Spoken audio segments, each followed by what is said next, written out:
Welcome back to Shit Creek Survivors, where we believe one thing. We all have a Shit Creek story. Now, today I want you to imagine that you're a pilot, and the plane you're flying is suddenly plummeting towards the ground. You try everything you know to recover. You pull back, you fight the controls, you try to regain control of the aircraft, but nothing works. And as you realize you're down to your last moment on Earth, you decide to do the unthinkable. You let go. That's the story Reinhard Klett is here to share with us today. Let's get into it. Reinhard, thank you so much for being here on Shit Creek Survivors. If you would introduce yourself to our audience and let us know a little bit about you. Yeah, thank you very much for having me. I really appreciate the opportunity. As you know, my own personal life and death story is something that has changed other people's lives, thankfully. And so I just briefly want to share it with you. It was a childhood dream of mine to become a pilot, to at least get a private pilot's license. I mean, as a kid, I was thinking about being a fighter pilot. That would be really cool.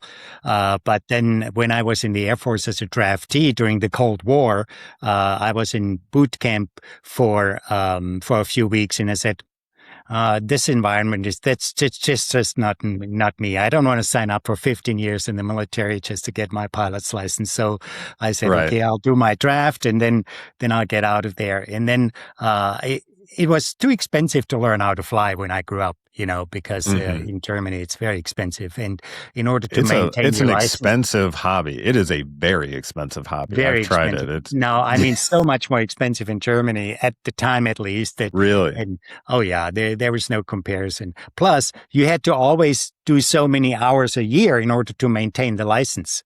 So that was also a little bit difficult. But then I spent 4 years in California, and before I went back, a friend of mine became a flight instructor. And so that was the opportunity. I was his first student. And I was so excited. We had this program where in 1 month, they give you enough lessons. It's like a fixed fee, and they give you enough lessons to take you all the way through the check ride to get your license. And so I Awesome. thought that was a good deal. So I was really excited. Like on my first solo flight, your first solo flight is like 3 takeoffs and 3 landings. You just circle around the airport. In the second takeoff, when I knew I had taken off and landed a plane all by myself, I was so happy. Yes, I got this. I can fly a plane. And so a few days later, I got on my third solo flight. Now, mind you, I only had about 12 hours of flight training at the time. But I went on my third solo flight, took off from Van Nuys Airport in Southern California, heading towards Simi Valley.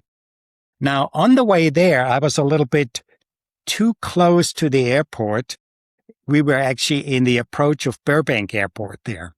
And I was too close to the airport. I wasn't west enough, close towards the coast enough to really get to the altitude where I was. And so all of a sudden I see this American Airlines plane coming right over in front of me. Oh my gosh. The tower called me up and said, "Did you see this plane? Well, you were at his altitude." You were where this guy was supposed to be. I said, "I'm sorry, I'm a student pilot." And so everything was fine. But then I headed over to Simi Valley and I practiced approach to landing stall recovery. When you approach for landing, you get close to the ground and you want to make sure you don't touch down or you don't stall the plane until you touch down. The very moment you touch down, that's when you stall the plane. If you stall it before, you may not have enough room to recover and you crash. So it's important to get a feel for that. So I tried that. I was supposed to practice that at high altitude at Simi Valley. So I was rocking the boat, the plane, making sure that there was no aircraft around me. I called Burbank Tower, please advise of any approaching aircraft. I'm practicing these approach to landing stall recovery at 2,500 feet and so on. And then I prepared it. I pulled up the plane to slow it down, put out the flaps, just like the things that you do when you do an approach to landing. And so it slowed down and the stall warning horn started to go off. and the plane felt very unstable, and I knew the nose was going to drop any minute. But it didn't. The left wing dropped before the right wing, and I got into a graveyard spiral. Oh, no. So my heart sank. I thought these were going to be the last few seconds of my life. The earth was turning like a disc in front of me, and the instruments showed the rapid descent. I tried everything that I could think of with the controls, but nothing got me out of this graveyard spiral. I mean, it was like, going down really fast. And I was thinking of all kinds of things. I thought, oh, my parents will now have to stand at the grave of another son. And it was just, I knew it was going to be over. But then I said, okay, maybe there's something that I can do, and that is let go. So I let go of all the controls and said, God, take this plane. And in an instant, I came out into a straight and level flight. Wow. I had dropped 1,000 feet out of the sky and came out at about 1,500 feet above the ground. Had I held on to the controls just a few more seconds, I would have crashed the plane. That would have been it. So that really, I mean, as you can imagine, the adrenaline was like at an all-time high. I can only imagine. Yeah. When I got out of it, I pushed the throttle to gain altitude again and went back to the airport. To put down that plane. I didn't care soft landing or hard landing. I didn't care. I just wanted to have solid ground under my feet. And when my flight instructor asked me how it went, because he didn't see it, nobody saw it. I told him what happened. He said he freaked out. He freaked out. He said, "Well, we're not supposed to practice this because it's too dangerous. But from now on, I will practice recovery from a graveyard spiral with every student. I don't care what the flight school is telling me. I will practice that." He said you had at least a 50% chance of killing yourself. Wow. So that's shocking when you talk to someone who knows more about what you've been through and they're able to highlight, you don't realize how lucky you are. And you're like, yeah, whoa. Yeah. And so I got, I mean, my knees were shaking, as you can imagine. And I waited for about 3 hours. And then I got back into cockpit again. Alone. Again. Now, some people might think that's absolutely nuts. You're crazy. Why would you do that? But it was interesting. I remembered what my dad taught me in a way. We had, back in the day when you had slideshows, I had an aunt who always traveled a lot, and we dutifully watched her slides from her trips. And one Sunday afternoon, she drove home and totaled the car. She got into an accident, totaled the car. Thankfully, nobody was seriously hurt. But my dad took her to the car dealership the very next day because he did not want the fear in her of driving again to build up so much that she would quit driving, Right. So he did that. And I said to myself, if I don't get back in the cockpit as soon as possible, the fear will build up so much that I will probably give up getting my pilot's license. So I just did 3 takeoffs and landings and went back. I didn't try another stall, another stall practice. But yeah. And so, I carried that story with me. And I as I was sharing the story over the years, one person told me, she said, "You just ministered to me." That was in Tennessee. That's sort of their language for saying you just, gave me emotional and spiritual support or something along those lines, And I said, how could that minister to you, that story? And she said, "You just made me realize that there's something that I need to let go in my life. And I feel so relieved." And so that's when I realized it really makes a sense to share that story with people. And I shared it with people when I had opportunities to speak in church, for example, or with other people. And then one time I was invited to speak at a church retreat. And what was interesting is they wanted me to do a seminar on this topic of letting go. So they scheduled one at the beginning of the event, and then another one about a week later at the end. And so at the beginning, there were just a handful of people came into the room. And I basically just told them the story. And then I asked the question, so what is it in your life that you need to let go of? Mm. And then people started thinking, and slowly people started to give some answers and talked about things. And I said, well, why are you not letting go, or what keeps you from letting go? Mm-hmm. And people started to cry. That's when I realized I hit a nerve. Mm. And so I guess people shared that experience. And the last day, the room was packed. The room was packed. And it was something where I realized, yeah, this is really something that people need to hear. Because there's so many things that people shared with me then over the years as to what they need to let go in their lives. Mm. And it was actually at that seminar that I realized maybe I should be writing a book. Maybe I should share my story through a book. And then what we can do is just, I tell my story and I share some of the areas in life that people have shared with me where it's helpful to let go, where people are being held back. Right. And so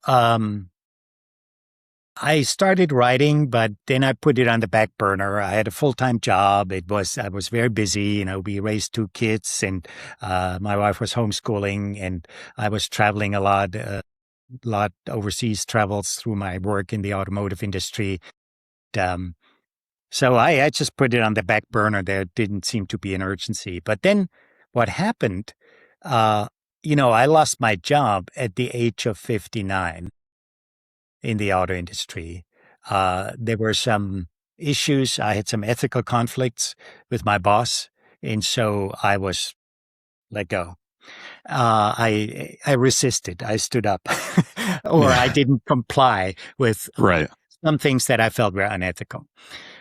Anyway, so of course that was a shock, but it was then that I realized I had to start my own business. Mm. I didn't want to be subject to another toxic corporate environment or anything like that. And starting my own business is not easy, or starting your own business is not easy. There's a lot of challenges, and most people don't realize how hard of work it can be.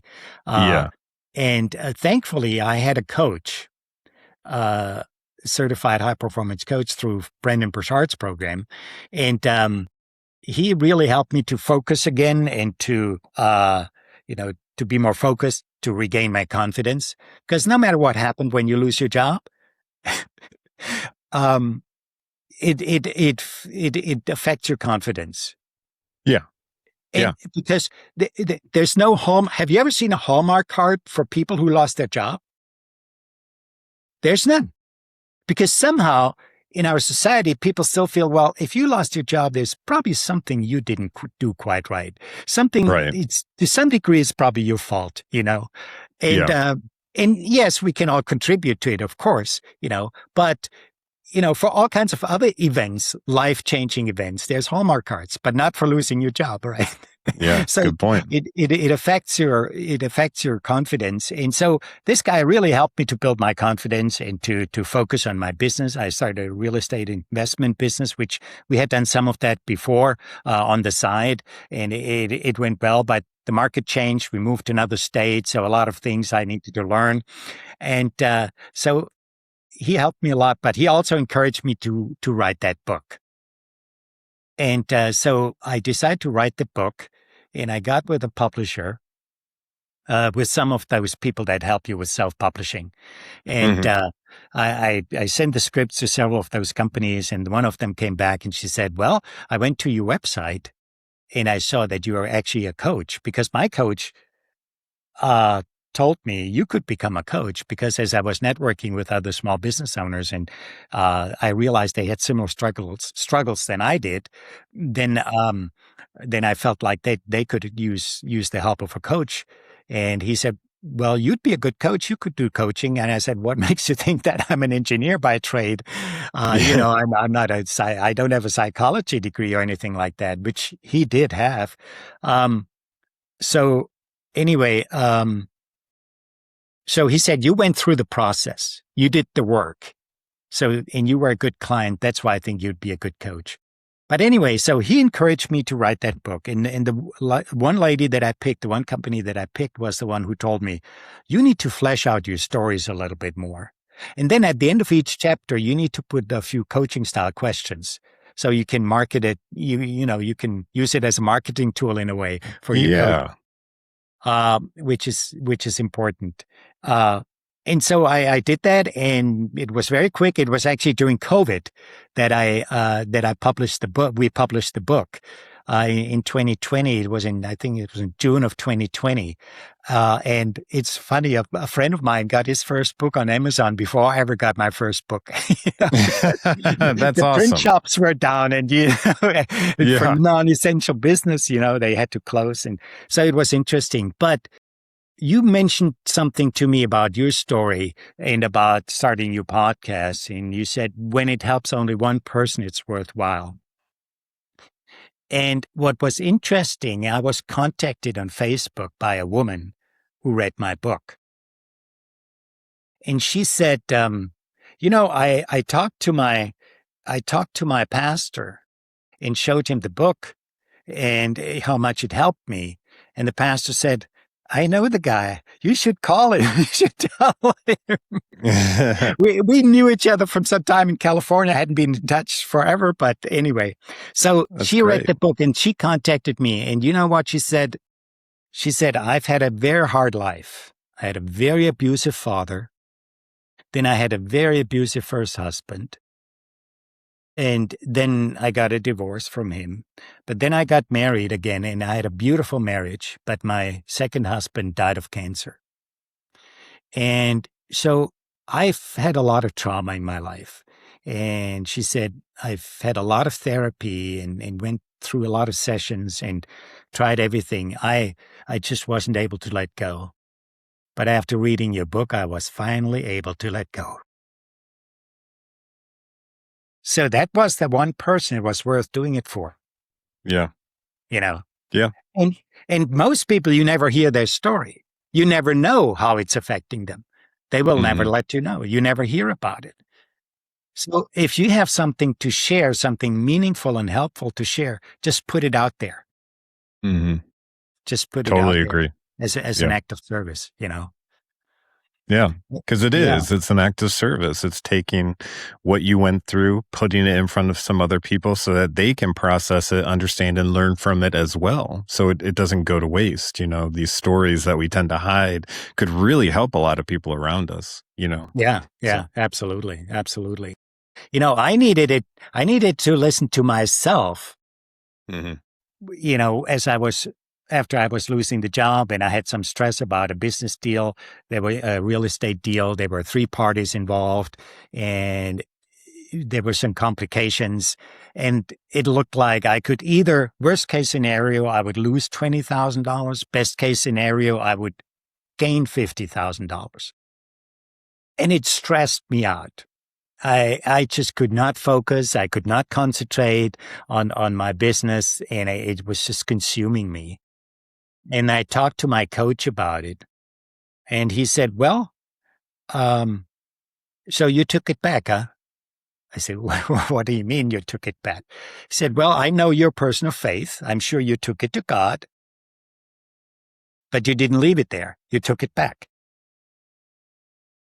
So he said, "You need to pray to God again and leave it there." And what was interesting too, he said, "Pray about it and say, okay, you want this to be fair to all parties involved. You want the outcome to be fair to all parties involved, and you want the best possible solution." we were talking, the parties were talking through lawyers already, Mm. even though we had a pretty good relationship before. And it was painful.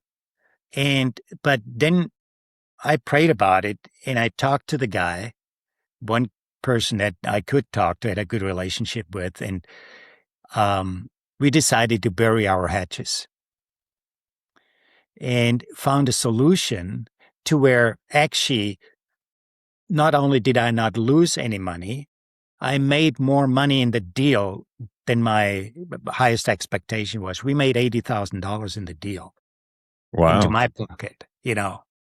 And that was definitely money we could use during the time, not Yeah. long after I lost my job. So that was one thing that I realized I need to let go myself of things that are holding me back. And talking through it with my coach, I also realized why I was worried a lot, but my wife was not worried. I've had faith in my life, but my faith muscle was not exercised a lot when it came to economic security. Right. Because my dad was a lawyer working for the government as a civil servant.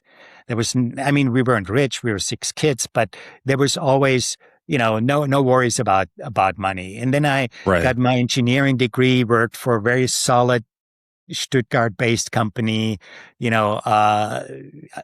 were not into hire and fire. I always got good reviews from that company, and I thought I'd never lose my job. And then when I did, I was scared. I was really scared. And my wife was not scared. My wife, she grew up when she first grew up, they were very well off. Her dad was a corporate lawyer for Mobil Oil in the Philippines. They were very well off, going to private school, chauffeur-driven Mercedes, all that kind of stuff, And then her parents divorced. Her mom went with the 6 kids to Canada, and there was a lot of economic uncertainty all of a sudden. Right. But she said, God always bailed us out. God always provided. Something always came up. Something always happened. So she knew that we will always have enough. So I realized, talking with my coach, my belief was, my big scare was behind the money. My fear was that we may not have enough. And my wife's belief was, yeah, we will always have enough. And then I realized, looking back, yeah, we will always have enough. It's funny to be in those situations with someone who can have that faith, who knows that it's going to happen, and you're like, hold on, but I'm scared. And they're like, why? Yeah. Yeah. It was amazing. And it was a huge, huge blessing, because how many husbands, when they lose their job, their wives get really mad and upset and frustrated and scared and all those kinds of things. And that wasn't the case here. So that was a huge, huge, huge blessing that made all the difference. But what's interesting too is about this letting go. I have to tell you a quick story. When we moved from Tennessee to Ohio, we had a burglary, and my chainsaw was stolen. So I had to replace it. I got the same brand, a different model, a newer model from the same brand. And for the first time, I was cutting an oak tree, and it was so hard to cut that oak tree. I was revving the engine like crazy, and it was cutting very, very slowly. And then it felt like it was overheating. So I said, okay, I better stop. I'll take it back to the dealer. I took it back to the dealer, and I said, there's something wrong with this. They said, yeah, don't worry. It's under warranty. You just bought it. We'll fix it. The next day they called me back and they said, it's not under warranty. You had the brake on. I said, how could that be? My old chainsaw, when I had the brake on, it was like locked. It wouldn't move at all. But this stuff kept moving, and they said, yeah, they put this cheap band brake on it now, and if you rev the engine hard enough, it still moves a little bit. It won't cut much. And I said, okay. Well, then I realized the moral of the story is we may have the brake on somewhere, somehow in our lives. Just what you shared about the thing that you stuffed in from your childhood. And we don't even know it. We're not even aware. Yeah. We're not even aware what it is, what's holding us back. So for me, like when I do coaching, high performance coaching, I tell people, well, we can step on the gas as much as we want, apply all the high performance habits, burn a lot of energy. But if you still have the foot on the brake somewhere else, you just burn up energy. You're not going to make a lot of progress. So we Right. have to identify what is it in your life that's holding you back. Yeah.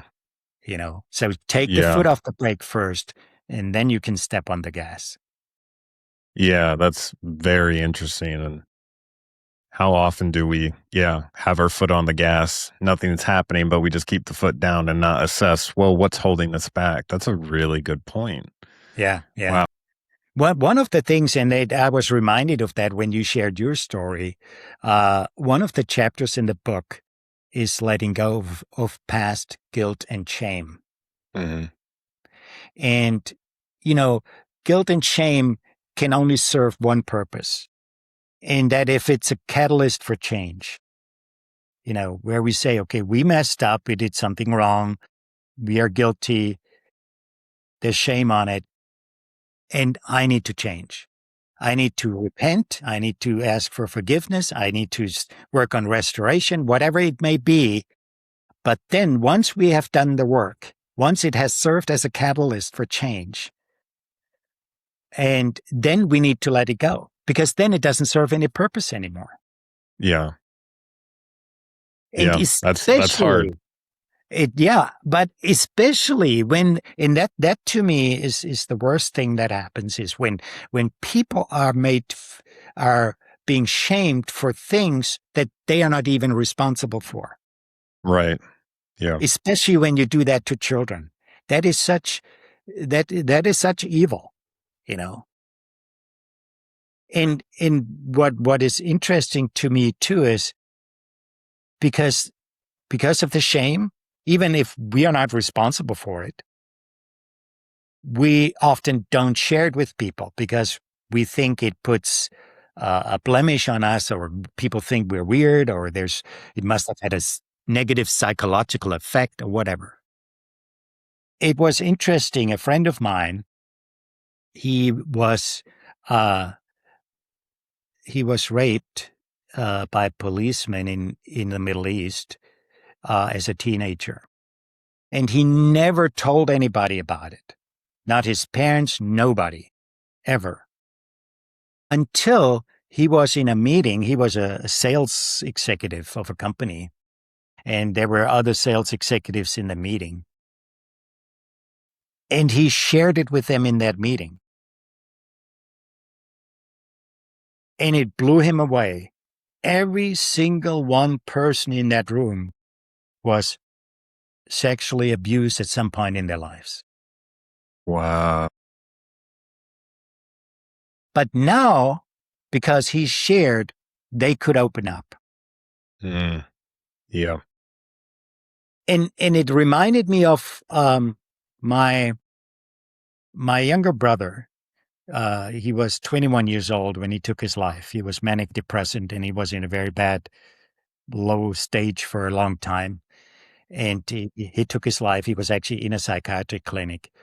But it was amazing how many people, when that happened, how many people came out of the woodworks and shared about mental health issues in their families that they were dealing with, that they were too ashamed, too embarrassed to talk about to anybody.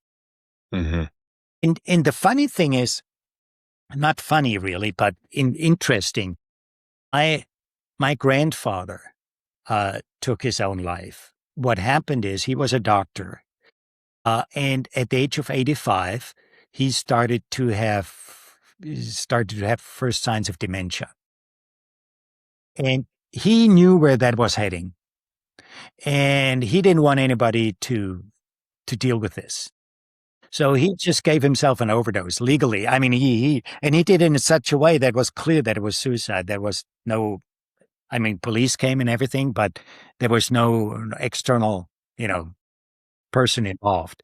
So, but because he had a little stroke before, uh, the official story of the family that the family put out was he had another stroke.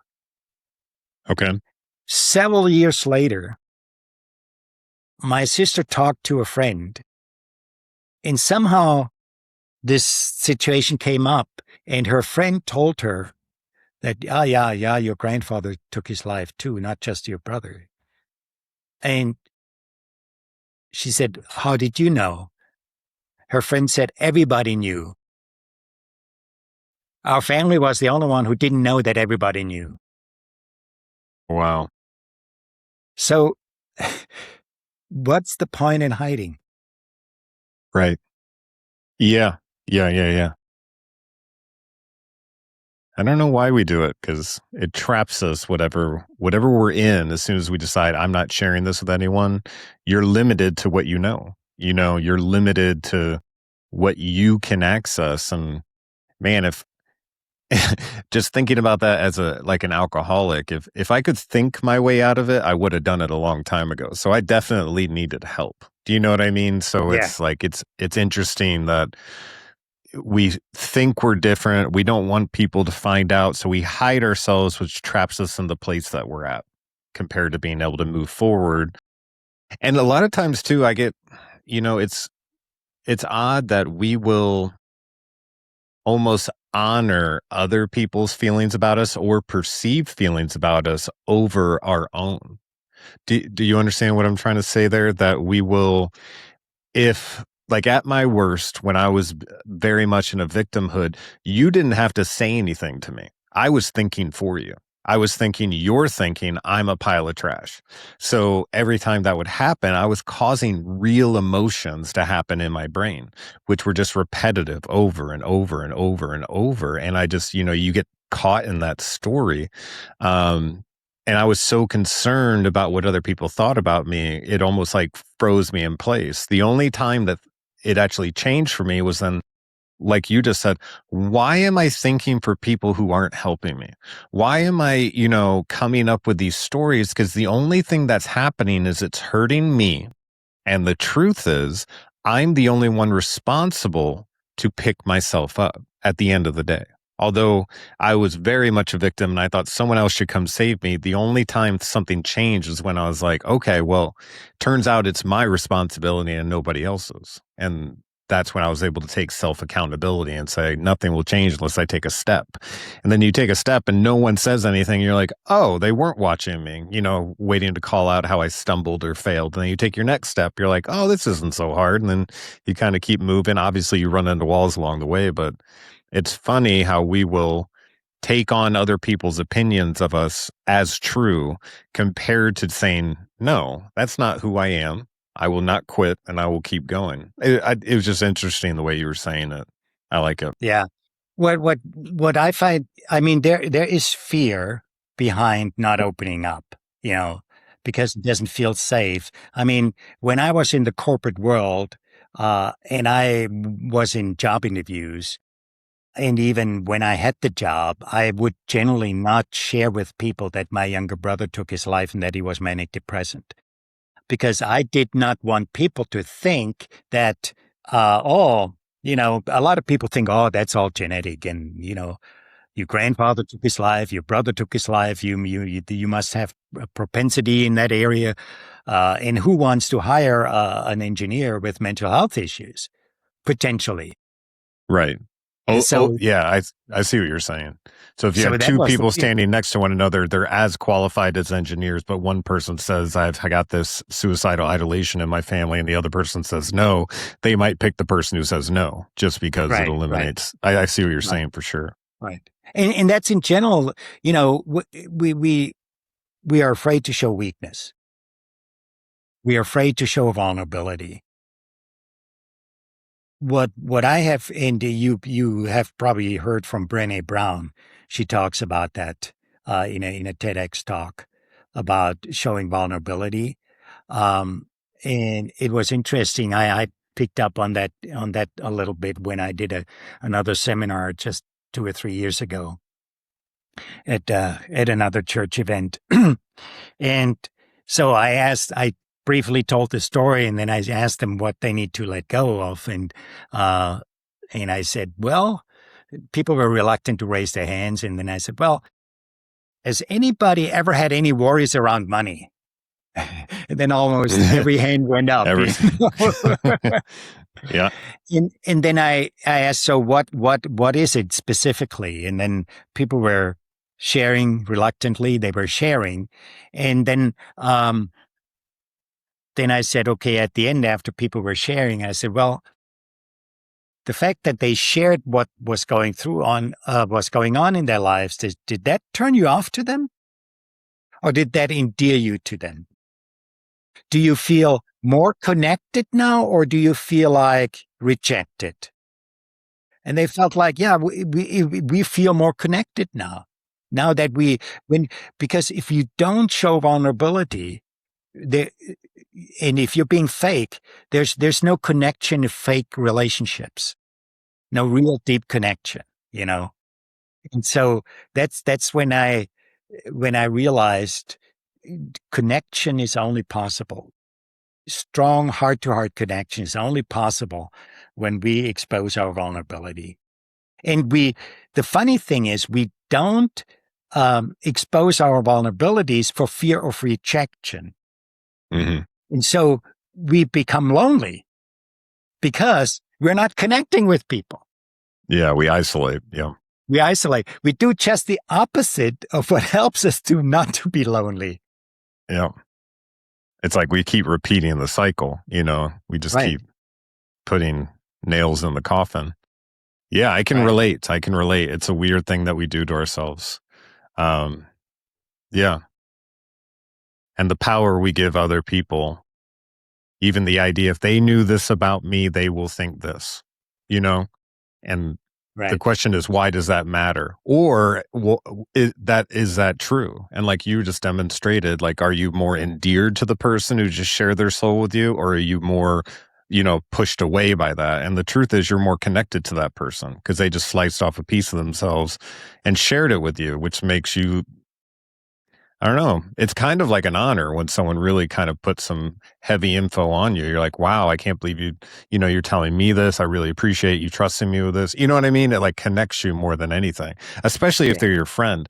Now, if the person across from you does point at you and say, you're stupid, you're broken, I can't believe you do that, that's not your friend. Yeah, right.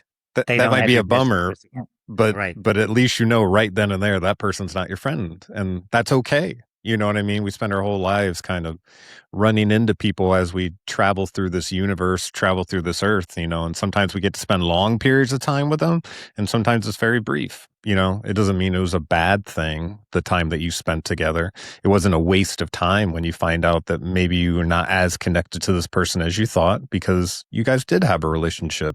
I have a tough time picking me. You know what I mean? I have a tough time sometimes being like, I don't know. Is it about setting boundaries? Not setting boundaries, but for some reason, and I think it's a byproduct of when you're a little kid and you think literally like your safety's at stake, like someone might get rid of you. You get really good at reading the room, wanting people to be happy, because if they're happy, everyone's happy. And yeah, that skews you away from concentrating on your needs. You're worried about other people. So, and once everyone else is okay, then you can come back around and then make sure that you're okay, because now it's a safe environment to do it. Everyone's happy, everyone's good to go.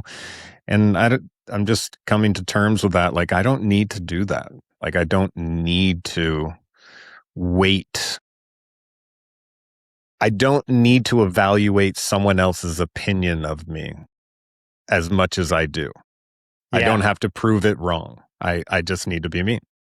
But what's interesting? You said that doesn't serve you, but it doesn't serve the other person either. Ooh, yeah. Because there's a difference between what pleases somebody in the moment and what serves somebody. And you know yourself what has pleased you at times if somebody else gave you another bottle. but it didn't serve you, Yep. you know. Yep. And so I have had a sort of interesting story over the last um, over the last year and a half or so. Uh, I was on a trip to Kenya, and I was introduced to an orphan, to a young lady who was about to graduate from university Okay. as a phys ed and math teacher.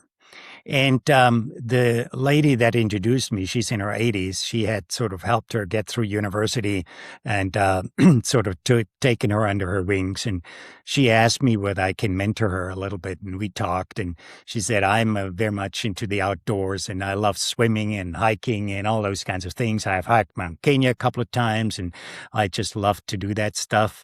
And I said, are you sure you want to be in a classroom? You know? And I said, well, there's people who have these businesses that do outdoor activities for corporations, team building stuff, and so on. Is that something you'd be interested in? And she said, yeah, I'd love that.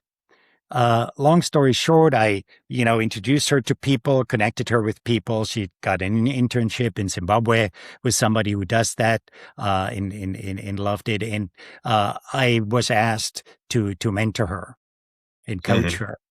And we did that, on Zoom. And when I first met her, I told my wife, I said, I was so impressed with her that I said, I wish she was our daughter.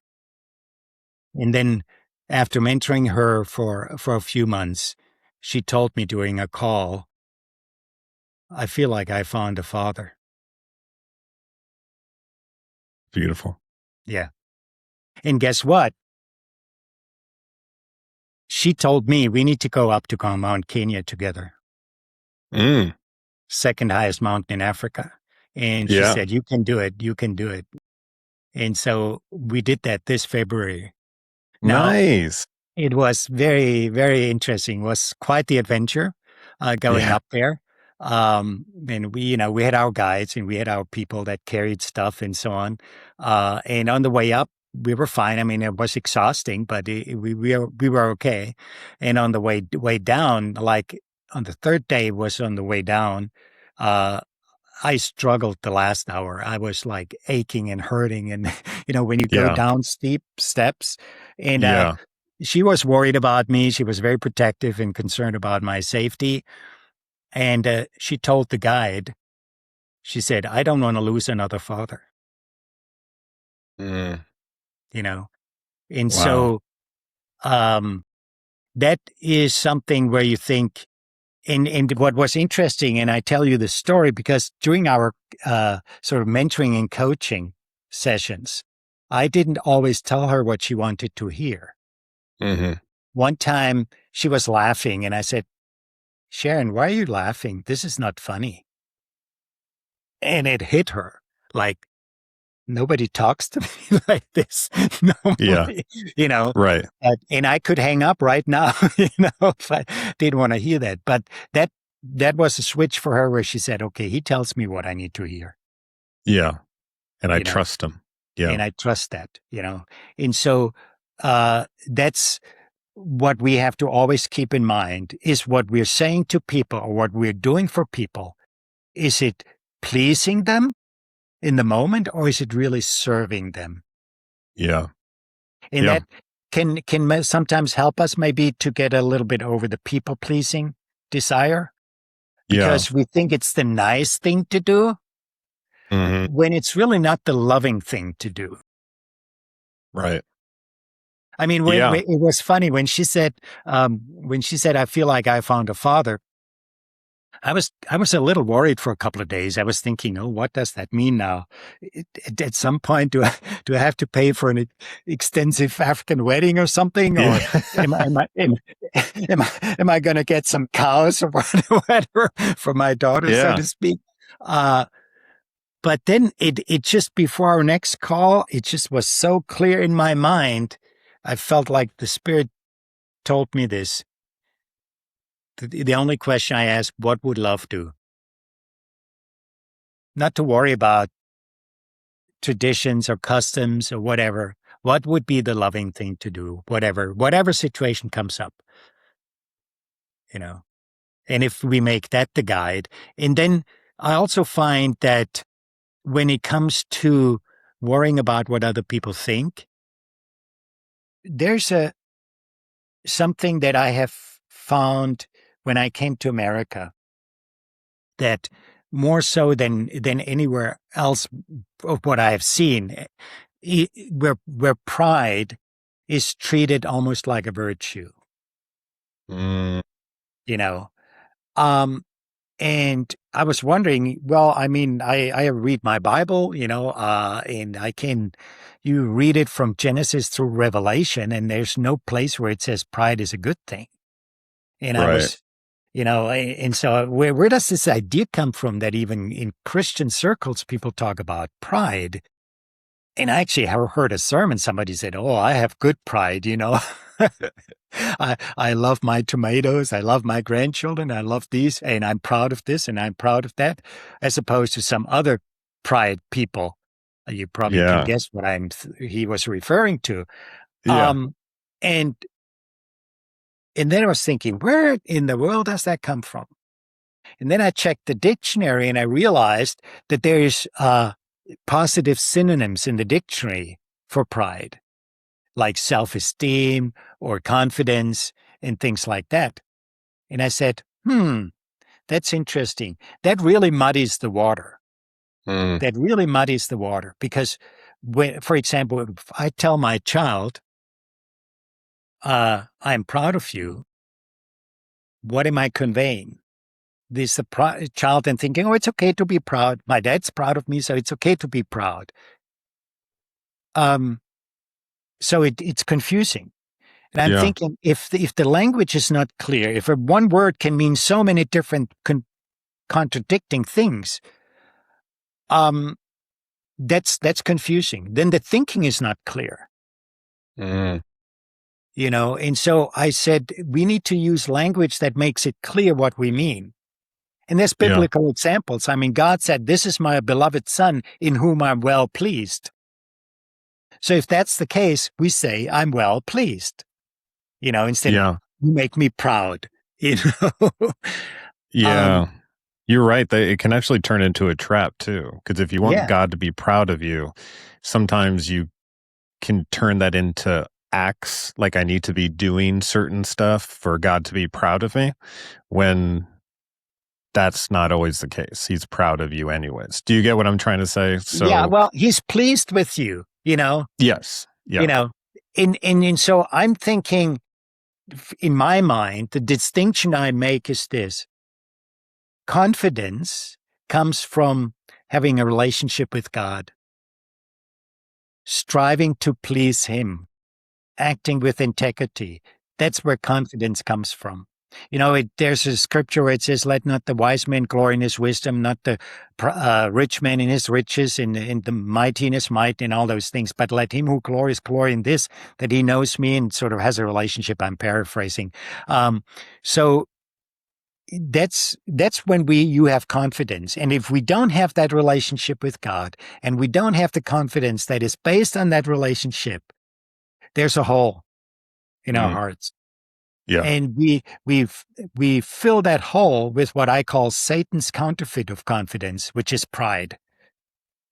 Yeah. Because pride is focused on impressing people. Yeah. Confidence is focused on pleasing God. I like that. Yeah. That kind of unmuddies the waters. I like that. Yeah, I mean, for me, it makes it more clear. It does. Because it helps me to be on guard against it.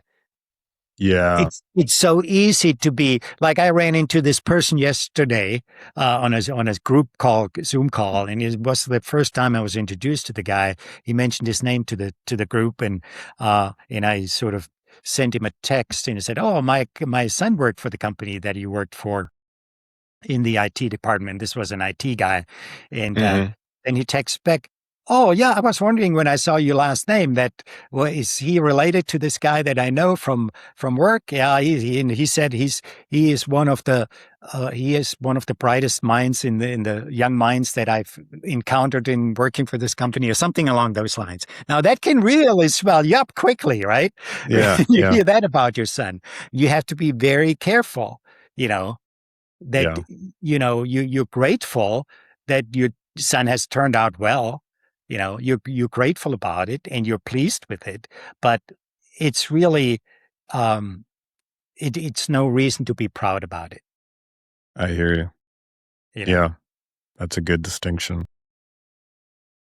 Yeah, and it is something you have to be on guard for on a daily basis, you know what I mean? Because you can get inflated too much and, eventually that bubble will pop by not much either too. Since you've inflated yourself up, it tends to suck back down as soon as it gets popped. So you're Right, doing right. more of this, instead of because I find that the closer I am with God, the more my walk is steady, like Hmm. level.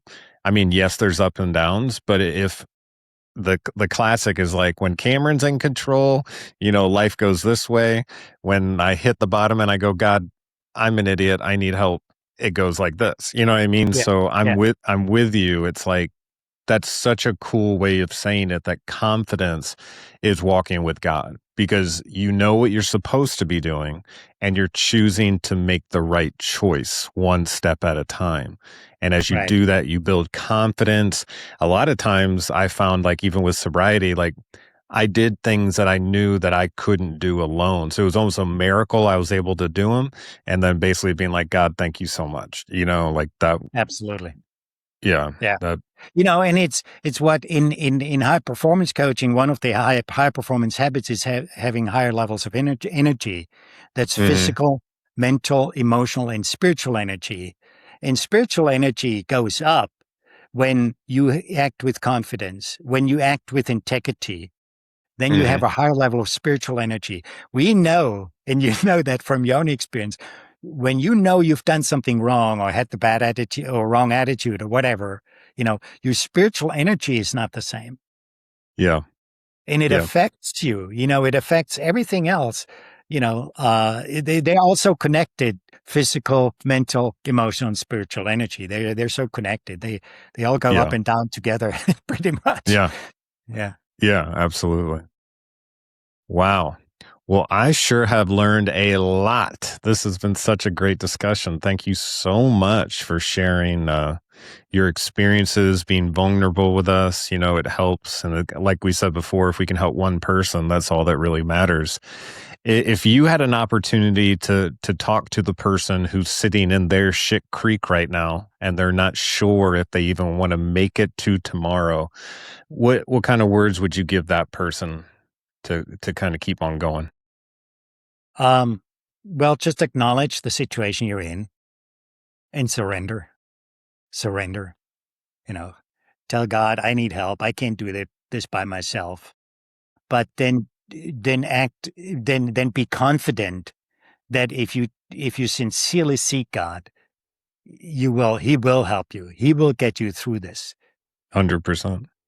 He 100%. will get you through this. And chances are, when you're so down, that there's just like when my false belief was that I may not have enough, when we had, I lost my job and all this. It was a false belief. So when Mhm. you feel an oppressive emotion like that, ask yourself, what is the underlying belief, the underlying false or limiting belief that I Yeah. carry with me, and let go of that belief. Yeah. Yeah. That makes sense. Because then you will, and replace it with a true belief. And the true belief is that you can make it.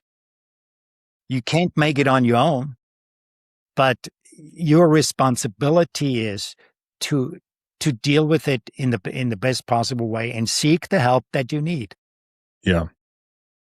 Sometimes that's the hardest step to take, is just stepping into, I need help, and finding the people and then getting to the first meeting. Once that gets done, I'm not even talking about AA, like therapy, doctor, whatever it may be, get to the first meeting and you start getting a little momentum. The rock starts moving a little bit. So the next time you touch it, it's not as tough. And the next time you touch it, because you're getting used to it, you're acclimating, it's not easy to sit down suddenly and be like, and just bare your soul to someone, it usually comes with bits, like you've got one real kind of hard thing and you share that little bit. And eventually you realize it's part of a longer story and it all kind of connects. And it's actually, and it's where we learn everything along that road, falling, Right, getting back right. up, just like And you did with and the plane. yeah, Yeah. I like to think of it like a three-legged stool. You probably Hmm. heard about cognitive behavioral therapy. There's action, there is feeling, and then there's thought. And think Hmm. of it like a three-legged stool. You can take action without always feeling like taking the action.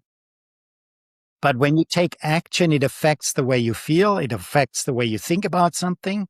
Also, when you change your thoughts, you replace your false and limiting beliefs, you change your thoughts, it affects your emotions. They all affect each other, but with working on each of them at the same time, or in parallel, so to speak, it helps raise the whole thing up. Yeah. Man, you have given us a lot of great information. Thank you so much, Reinhard. This has been such a pleasure. Thank you so much, Cameron. I really appreciate the opportunity. It was great. Thank you. Enjoyed it. Thanks for joining us for this episode of Shit Creek Survivors. If this conversation resonated with you, please subscribe, like, and leave a comment below. And if you know someone who could use this message, share the episode with them. Remember, whatever shit creek you're in, you don't have to navigate it alone. We'll see you next week.